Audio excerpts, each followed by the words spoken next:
Israeli Prime Minister Benjamin Netanyahu escalated tensions with a sharp attack on Turkish President Erdogan, accusing him of genocide claims against Kurds, backing Hamas and political repression, while reaffirming Israel's military stance against Iran and its allies.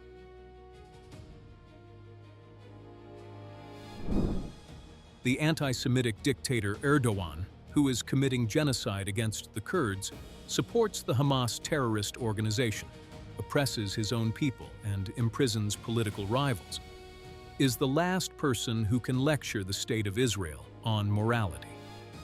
The State of Israel and the IDF, the most moral army in the world, will continue to take forceful action against Iran and its proxies, which threaten the Middle East and the entire world. In the UK Parliament, debate over Israeli settlements intensified as MPs alleged British charities were funding illegal settlements. Prime Minister Keir Starmer called the settlements a breach of international law, backed sanctions, and urged strict limits on any UK involvement. Settlements are a flagrant breach of international law, and no UK charity should be supporting them. And the Middle East Minister met the Charity Commission today to discuss these concerns. We announced yesterday further sanctions against those who support settler violence, and we will continue to look at strengthening those sanctions. British businesses should have no economic involvement in illegal settlements. And let me just say, the situation across Palestine remains desperate, and the UK will continue to lead efforts to prevent human suffering and get aid in and preserve the viability of a two-state solution. Turkish President Recep Tayyip Erdogan has issued one of his strongest warnings yet against Israel, saying Israeli strikes in Lebanon and Syria have reached a point where they now threaten Turkey itself.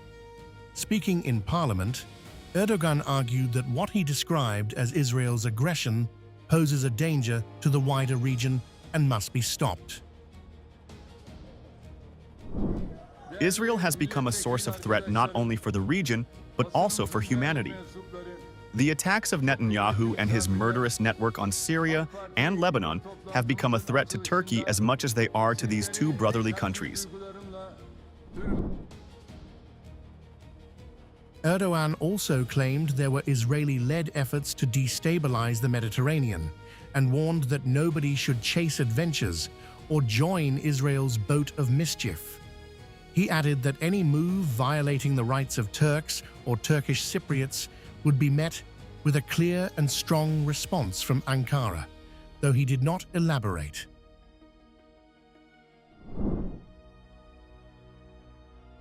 Israel maintains that its operations in Lebanon target the ongoing threat posed by Hezbollah in the south and says the ceasefire terms allow such actions.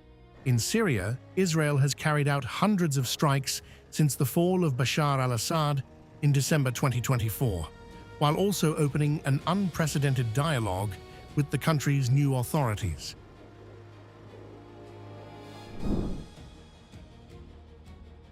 The remarks come days after Turkey's interior minister said the country would one day help bring about the liberation of Jerusalem and restore Turkish influence over the city.